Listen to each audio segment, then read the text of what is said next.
શ્રીનગરની પ્રખ્યાત તાજ હોટેલ તાજ વિવંતા તાજ મહલ પેલેસમાં સ્વાદિષ્ટ સવારનો નાસ્તો કર્યા પછી અને ડલ ઝીલના મનોહર દ્રશ્યોની ફોટોગ્રાફી કર્યા બાદ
જ્યારે કારોનો કાફલો ગુલમર્ગ તરફ રવાના થાય છે ત્યારે એ સફર માત્ર એક મુસાફરી નથી રહેતી, પણ કુદરતના અદ્ભુત નજારાઓની એક સુંદર કવિતા બની જાય છે.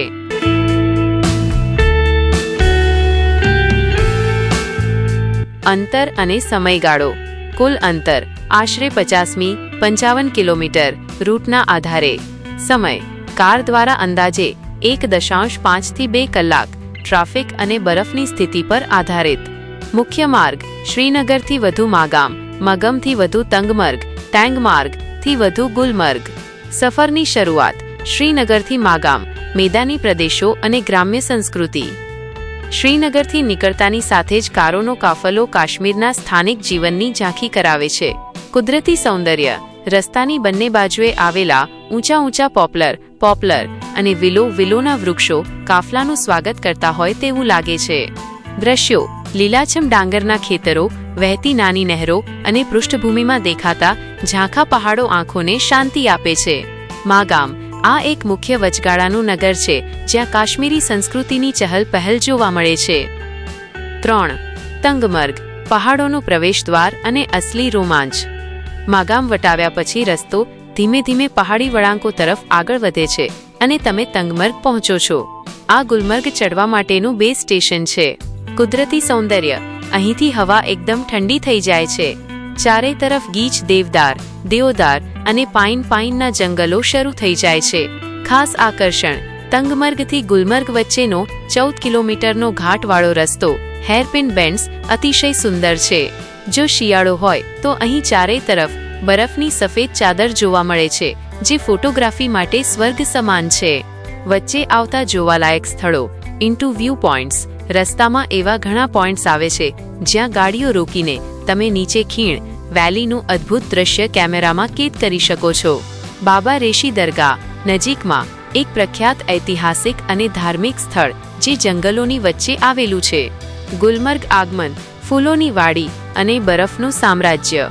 પહાડી રસ્તાઓ કાપીને જ્યારે કારોનો કાફલો ગુલમર્ગના મેદાનમાં પ્રવેશે છે ત્યારે નજારો જોવા જેવો હોય છે. કુદરતી સૌંદર્ય. ગુલમર્ગ, જેનો અર્થ ફૂલોનો બગીચો થાય છે, એ ચારેય બાજુથી બરફથી ઢંકાયેલા પીર પંજાલ પર્વતમાળાના પહાડોથી ઘેરાયેલું એક વિશાળ લીલુંછમ અથવા શિયાળામાં એકદમ સફેદ મેદાન છે. આકર્ષણ. અહીં એશિયાની સૌથી ઊંચી અને લાંબી કેબલ કાર ગુલમાર્ગ ગોંડોલા નજરે પડે છે, જે અફરવત પહાડો તરફ જાય છે. અહેવાલનો સારાંશ કન્ક્લુઝન. શ્રીનગરની તાજ હોટેલના શાહી આતિથ્યથી શરૂ થયેલી આ સફર કાશ્મીરના ગ્રામ્ય વિસ્તારો, ગાઢ દેવદારના જંગલો અને વાંકાચૂકા પહાડી રસ્તાઓ પરથી પસાર થઈને જ્યારે ગુલમર્ગના મનોહર મેદાનોમાં પૂરી થાય છે ત્યારે તે પ્રકૃતિ સાથેનો એક અવિસ્મરણીય મિલન બની રહે છે. કારોનો આ કાફલો પ્રકૃતિના અદ્ભુત રૂપો હરિયાળી, પહાડો, ઝરણા અને બરફની સાક્ષી પૂરે છે. પ્રવાસનો અનુભવ અદ્ભુત અને રોમાંચક.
શ્રીનગરથી ગુલમર્ગ તરફ આગળ વધતા બરફથી ઢંકાયેલા પહાડો અને દેવદારના ગીચ જંગલોની વચ્ચે આવેલી ઐતિહાસિક અને અત્યંત સુંદર હોટેલ હાઇલેન્ડ્સ પાર્ક. હોટેલ હાઇલેન્ડ્સ પાર્ક ખાતે રોકાણ કરવું એ આ પ્રવાસનો સૌથી યાદગાર અને શાહી અનુભવ બની રહે છે. તમારા પ્રવાસના આ સુંદર પડાવ અને ત્યાંના અનુભવનો વિસ્તૃત અહેવાલ નીચે મુજબ છે.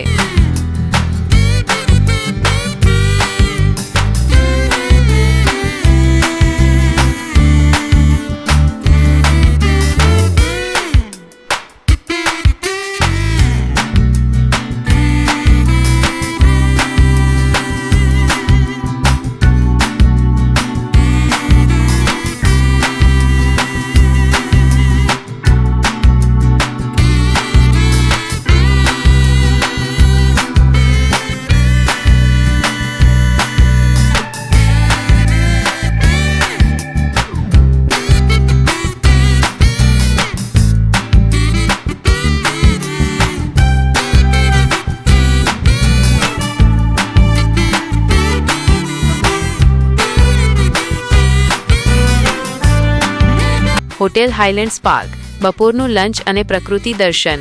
અહેવાલ. 1. હોટેલનો ભવ્ય ઇતિહાસ અને લોકેશન. તંગમર્ગના પહાડી વળાંકો વટાવીને જ્યારે કારોનો કાફલો ગુલમર્ગમાં પ્રવેશે છે ત્યારે એક ઊંચી ટેકરી પર સ્થિત હોટેલ હાઇલેન્ડ્સ પાર્ક નજરે પડે છે. 1960ના દાયકાથી કાર્યરત આ હોટેલ ગુલમર્ગની સૌથી જૂની અને લક્ઝુરિયસ હેરિટેજ પ્રોપર્ટીમાંની એક છે. બોલિવૂડની સુપરહિટ ફિલ્મ બોબીનું પ્રખ્યાત ગીત હમ તુમ એક કમરે મેં બંધ હો અહીં જ શૂટ થયું હતું, જે આ સ્થળને વધુ રોમેન્ટિક અને ઐતિહાસિક બનાવે છે.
બપોરનું શાહી લંચ.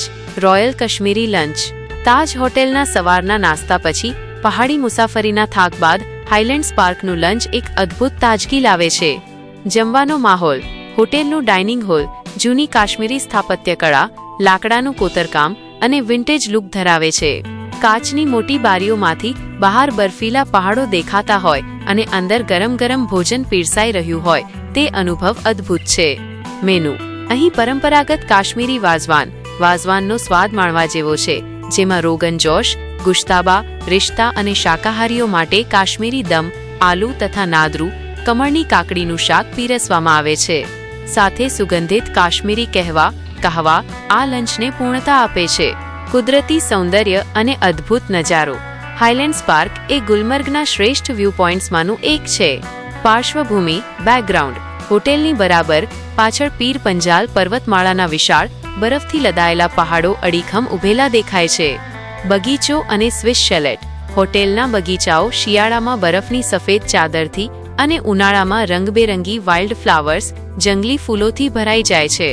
લાકડાના બનેલા સુંદર કોટેજ સ્વિસ શાલેસ આ સ્થળને સ્વિટ્ઝરલેન્ડ જેવો લુક આપે છે. કેમેરાની નજરે. Photography session. લંચ કર્યા પછી હોટેલના લોન અને આસપાસના વિસ્તારોમાં ફોટોગ્રાફી કરવાનો સમય સૌથી રોમાંચક રહ્યો. Cinematic shots. બોબી કોટેજની બહાર પાઇન અને દેવદારના ઊંચા વૃક્ષોને બેકગ્રાઉન્ડમાં રાખીને લીધેલા ફોટા અત્યંત આકર્ષક લાગે છે. કાફલાની શાન. હોટેલના આલિશાન ડ્રાઇવ વે પર લાઇનસર ઊભેલી કારોનો કાફલો અને તેની પાછળ દેખાતા બર્ફીલા પહાડો જાણે કોઈ ઇન્ટરનેશનલ કાર રેલી કે લક્ઝરી ટ્રાવેલ મેગેઝિનનું કવર પેજ હોય તેવા ફોટા કેપ્ચર થયા. Candid moments. હાથમાં ગરમ કહેવાનો કપ, પહાડોમાંથી આવતી ઠંડી હવા અને ચહેરા પર હળવો તડકો માઇનસ આ કુદરતી લાઇટિંગમાં ગ્રુપ ફોટોગ્રાફી અને પોર્ટ્રેટ શોટ્સ અદ્ભુત આવ્યા. અહેવાલનો સારાંશ. કન્ક્લુઝન. શ્રીનગરથી ગુલમર્ગના પ્રવાસ વચ્ચે હોટેલ હાઇલેન્ડ્સ પાર્ક ખાતેનો આ પડાવ માત્ર જમવા પૂરતો મર્યાદિત ન રહ્યો, પરંતુ તે પ્રકૃતિ, ઇતિહાસ અને સ્વાદનું એક ઉત્કૃષ્ટ મિશ્રણ સાબિત થયો.